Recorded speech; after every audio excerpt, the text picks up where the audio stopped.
Hi, welcome. This video is going to be about, it's about a call-in segment I had with Cantwell where I forgot what we were talking about, but eventually the topic came to UPB, and I started presenting my critique, and then he started presenting what he understood Molyneux's argument to be. And I've also heard Molyneux in several of his videos, although presented somewhat differently in his book. But essentially the same. But he presents it almost exactly the same way as Chris does in his videos. So I'm assuming Chris learned most of his understanding of UPB from watching or listening to Molyneux talk instead of reading the book, maybe. But anyways, just for background, I'm gonna play that segment here. When you talk about two people in a room, let me try to help you here. So two people in a room, and they decide to simultaneously murder each other, right? So they can't murder each other. That can't be UPB, right? Like they can't, because if you want to be murdered, then that's euthanasia, right? And if you do not want to be, what do you call it? And if somebody is trying to murder you, then this is self-defense, right? So it's not murder in either case, and this can thus not be universally preferable behavior, right? Murder cannot be universally preferable behavior. You see, you're applying UPB as a positive claim right there. Right, but he and the point is that he previously suggests that, well, this is how things should be, and then he says this is how things are. This is how UPB is what should be, not what is. Right. So even though non-aggression is UPB, not everyone obviously follows it. That's kind of paraphrasing what he says in the book. Right. But, yeah, and the problem with universally preferable behavior is that it's not universally preferred. No, but yeah, that's again, it's like you're applying it positively again. So in the proof, in proof by contradiction works by assuming the opposite of what you're set out to prove. So he's trying to prove that a non-aggression or aggression is not UPB. That's what his goal is set out. So he assumes the opposite and deduces a contradiction. So he assumes UPB aggression is preferable, and then in that two-man room, since UPB is preferable, then both people prefer no aggression, or in this case, in your case, no murder. And that's applying it positively when he defined it as a normative ethic. So all you can say once you assume that aggression is preferable is that both people should prefer murder, not that they do. Well, so you can't go anywhere from there. So his proof stops there. Well, I'm saying no. I think I don't know, and maybe you're just way smarter than me, and I'm confused. But let me try this with you. So my understanding of it is that he's saying, okay, murder cannot be universally preferable behavior because the whole point of preferable behavior is that, yes, like I might prefer to murder somebody else. Like that's like, but it can't be universally preferable because if someone prefers that I murder them, then it's not murder, right? If somebody wants me to kill them, if somebody's like, yeah, kill me, then that's euthanasia. So murder cannot be universally preferable behavior by definition because once we're saying that it's not preferred, it's no longer UPB, right? No, you're stating it from Molyneux's perspective, the fallacious one. Can you explain to me what is fallacious about me saying murder cannot be universally preferable behavior? And I understand there's some stylistic concern here, but murder cannot be universally preferable behavior because if murder was preferred, it would not be murder. It's like a conceptually impossible thing, right? See, you're applying UPB in this case. If UPB were defined as what people actually prefer, then that proof would be valid. But since it's a normative ethic, the only thing you can say once you say aggression is UPB, that aggression should be preferred, not that they actually do prefer it. And in the proof, once he assumes aggression is UPB, he says that both people prefer it, and then he deduces the contradiction.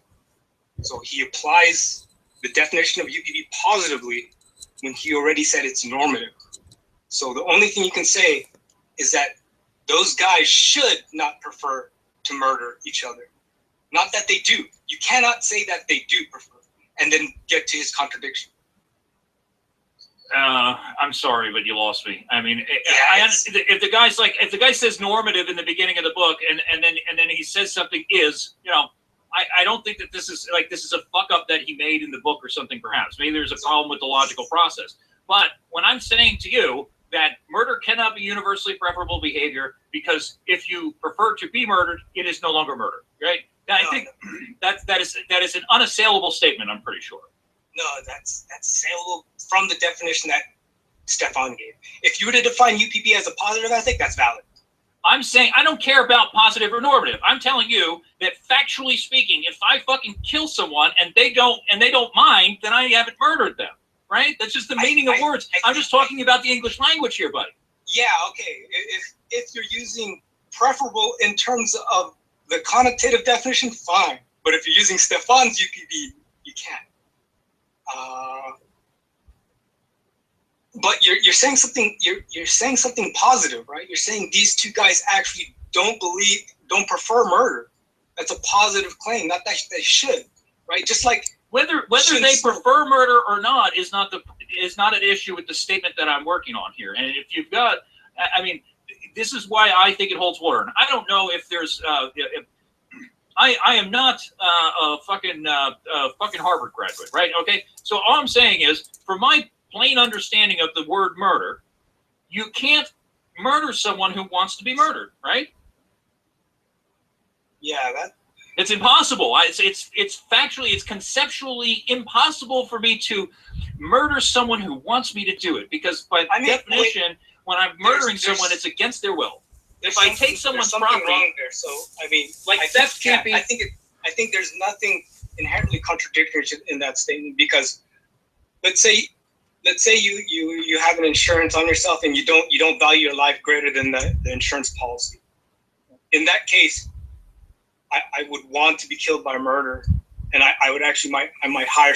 So there's nothing inherently contradictory about that statement. No, what you would want is to commit suicide for fraudulent purposes, right? You would want to defraud the insurance company, right? Yeah, it depends on whose perspective. So you're trying to make it look like murder, you're saying, when it's actually suicide? If you're like, well, I'm going to go out and get myself murdered today because that'll get my wife a whole lot of money. Well, what you've done is you've committed suicide and made it look like murder to your insurance company in order to commit fraud. And fraud, I mean, theft can't be universally preferable behavior either, for the same reasons, right? If I take your property and you don't mind, well, I haven't stolen anything, right? If you prefer to have me take your property, well, then it's not theft. So this is why if there's some stylistic thing, if he said something earlier in the book that creates a problem with the way he's stating it, I understand the problem that you might have there. However, these statements I do believe to be entirely unassailable. I understand your argument. Here's another one, which goes back to my original reason why I called you last time, right? The difference between opinion, what's actually preferred, and what you should prefer, right? Because you prefer things for a reason, right? So, like you may prefer not to murder, but it depends.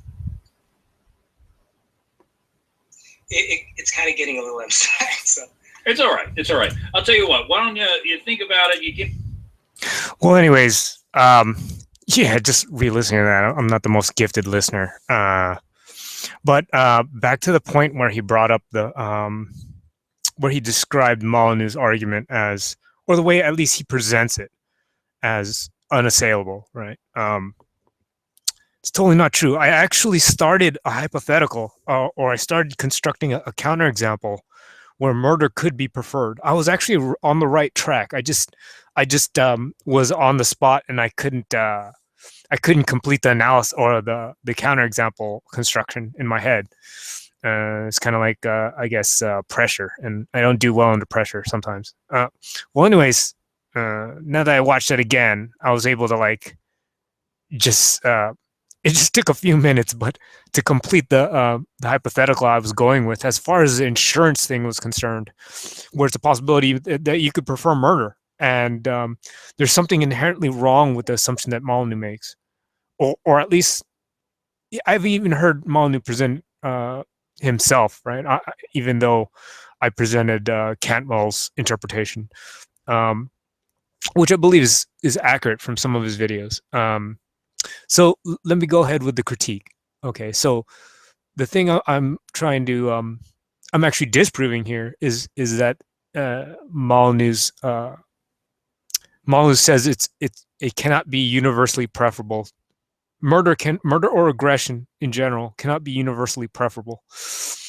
In his hypothetical, in the two-man room, right, by both the victim and the murderer, or they're doing it simultaneously. It kind of doesn't matter.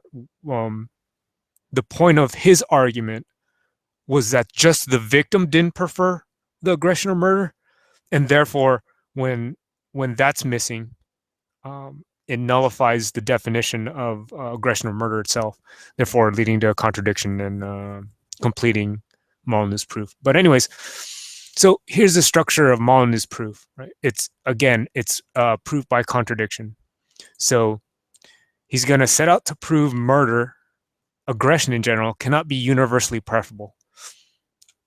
And here's the underlying implicit assumptions or underlying assumptions and definitions, all true by default, right?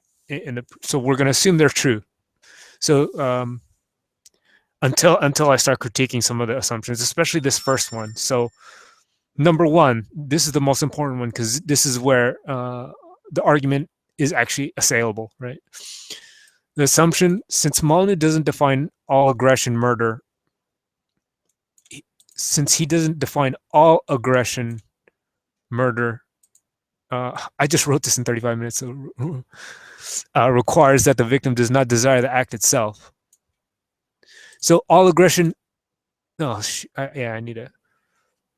So Molyneux assumes that all aggression and murder requires that the victim does not desire the act itself, assumed as part of the criteria of the definition. So the assumption here is that murder, the definition of murder, part of its definition must be met. One of the criteria that must be met is that the victim must not want it, and this is where this is a bad assumption, which I'll show with a counterexample, which I'm just going to extend that insurance example, and you're going to see it all the way through, where you'll almost be forced intuitively to call the guy a murderer, even though the guy desired it, the aggression or murder. I can construct endless examples of them. As soon as I get one form, I can deduce a general to create an infinite amount of hypotheticals. So, okay, so here are the assumptions and definitions of Molyneux's proof. So one, this assumption that all aggression and murder requires the victim not to want it, not to desire it, not to prefer it, right? And that's a positive prefer, not should. And the thing is, Molyneux's choice of words and the fact that he doesn't define it rigorously in his book tends to lead to conflation, right? So that's why he even confuses himself, where he's flip-flopping back and forth between a normative version, or what should be preferred, and what is preferred, and then he chooses a suffix able, like preferable. That's can. That's neither one of the two, right? There's okay. So in page 33 of UPB, right? Right here. Thus, when I talk about universal preferences, I am talking about what people should prefer, not what they do prefer. To use a scientific analogy, to truly understand the universe, people should use a scientific method. This does not mean that they always do, since clearly billions of people consult ancient fairies rather than modern sciences for answers. There's no way to achieve truth about the universe without science. People are perfectly free to redefine truth as error and content themselves with mystical nonsense. Well, not if you're using logic, you're not attached to terms, right? Anyways, that's another topic, but let's continue. Okay, so it's right here. So this definition. So he admits that it's what people should prefer. So UPB is what people should prefer. Now he's gonna use this two-man room, and he's talking about what's preferred, ed, and then he calls it preferable, and that's a can. You know what you're doing and what you can do. They're inherently related. One's a necessary condition of the other, but there's still two distinct things.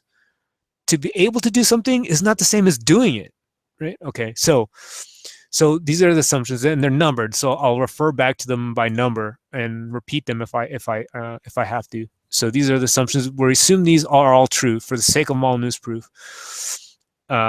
Just to show the structure of his proof, which is valid if this assumption holds, if number one holds. So 3, this theorem is assumed true. Can is a necessary but not sufficient condition for to do, right? And if you're confused about necessary and sufficient conditions, it's here. You can just Google it. And I'll give a brief summary. So necessary means if something's a necessary condition of another thing, if A is a necessary condition for B, then A must be present in order for B to occur, right? But doesn't guarantee that B will occur.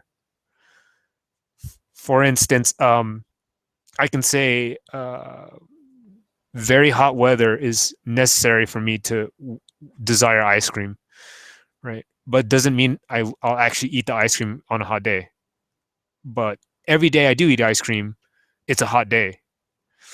Those are equivalent statements. I'm not sure if I described that well, but okay. So, I'm not going to present a proof because it's very trivial. It's very easy to do. Can is necessary, but not sufficient condition in order to do, right? So it's not sufficient to guarantee I do it, right? So just because I can pick up a gun and go out and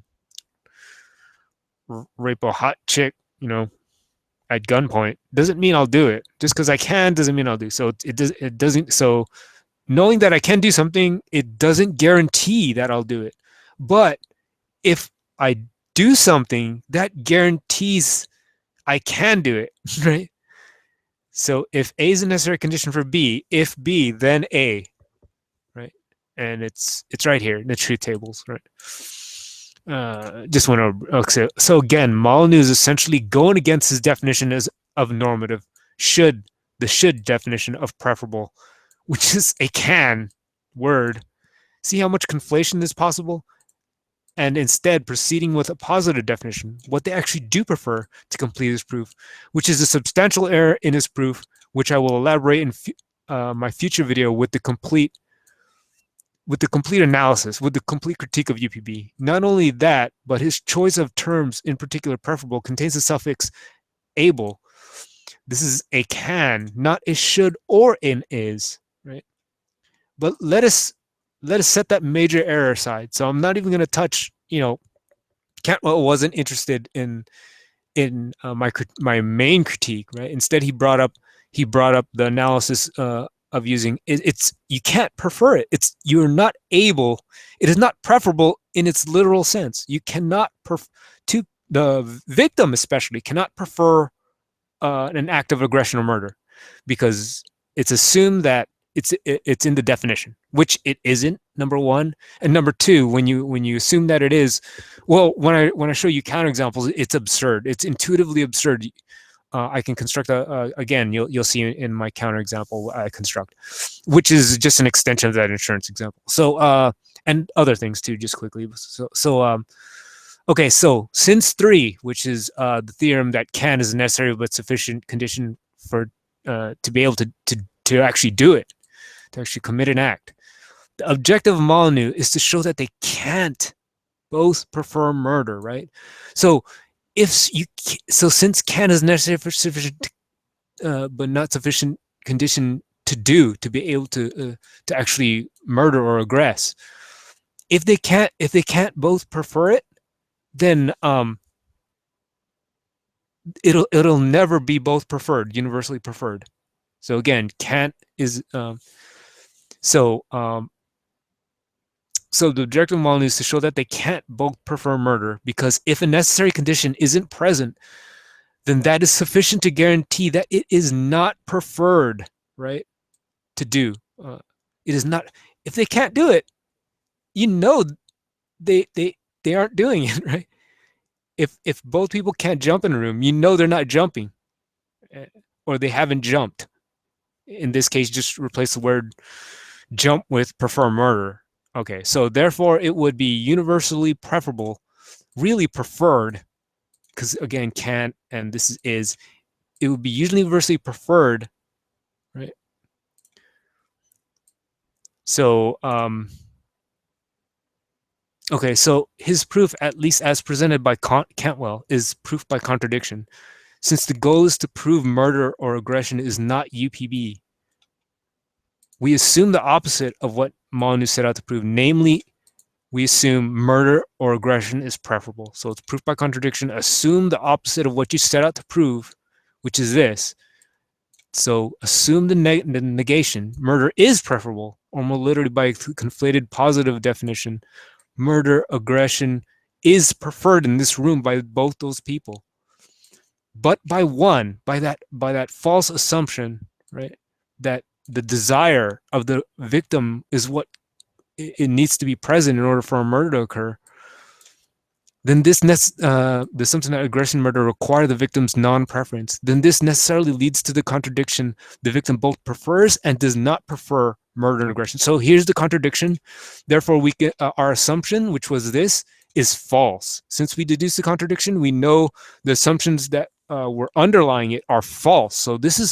So murder, aggression is preferable is false. Therefore, we've proven the opposite of this, right? We've just proven murder and aggression is not UPB, or at least from Molyneux / Cantwell's interpretation of it, perspective, right? So since this leads to contradiction, the assumption murder aggression is preferable must be false, proof by elimination, right? Since we've eliminated the negation of this as true, we know this is true. Since we've eliminated that being as true, meaning that's false, we know this is murder aggression is preferable is true. If the truth value of a statement is false,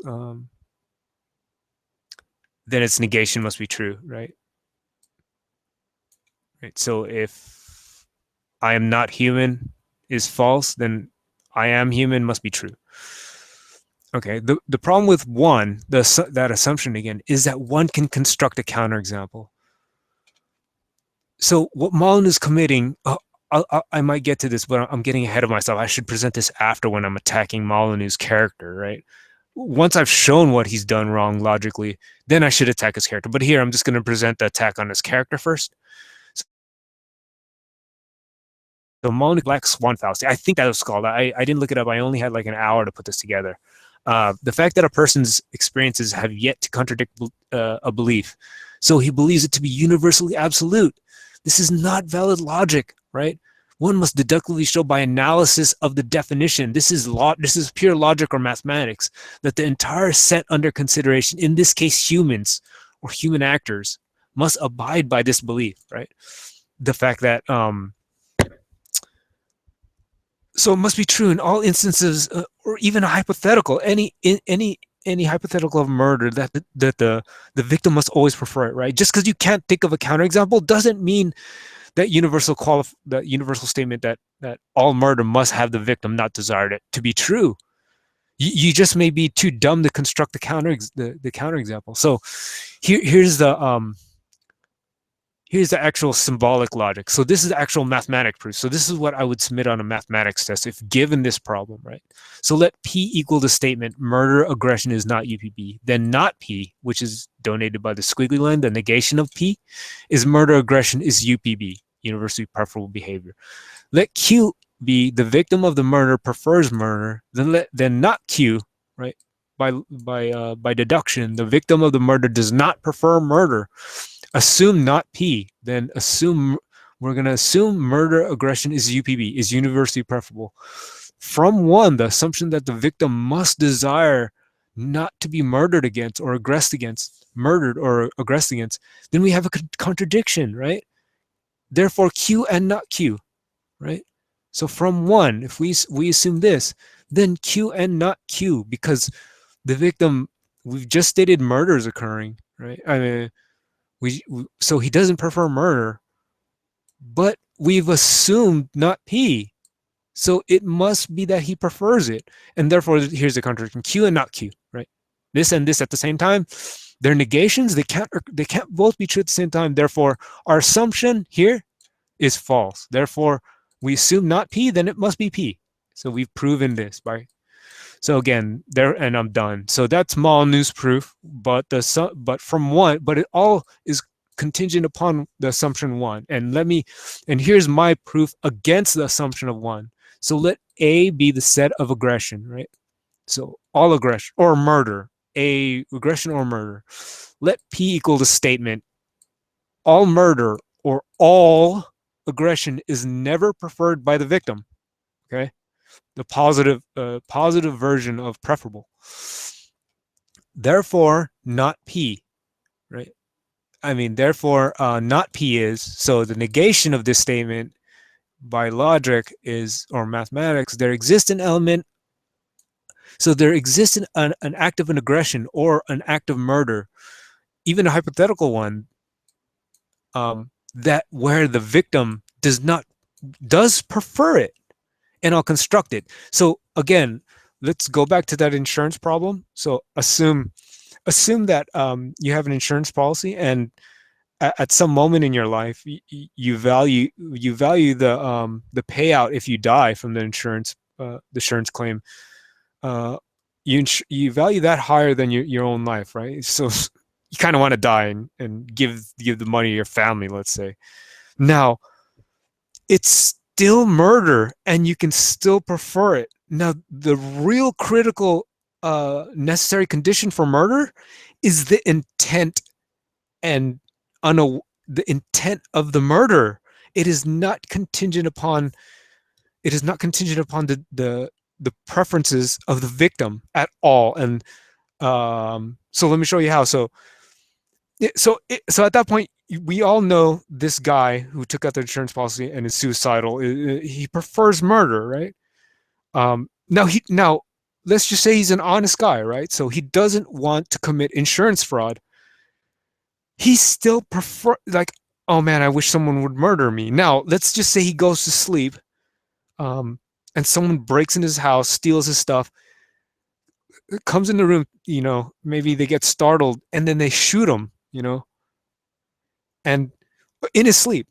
Maybe he's not startled, and he's just coming in, and they just kill him and then take all his belongings. So in that instance, while he was asleep, because the assailant didn't know that he preferred murder, or he can even want to prefer murder, he can even know that, he can even be aware of his preference for murder, just as long as he has malicious intent, right? And in this case, it's clear and cut, right? So let me just go to the Stark one where he wasn't aware of his preference for murder. He kills him in his sleep. What would you call this guy? Would you be scared of this guy in society? Would you still call this guy a murderer? And in all rational people's book, right, just using simple intuitive reason, this guy is a murderer, and I'm sure a court would still convict him, even though if they found out later that this guy wrote kind of suicidal thought notes about, I wish someone would murder me, and he left notes in his dresser drawer that the murderer never saw, or the murderer or assailant or the aggressor never saw, right?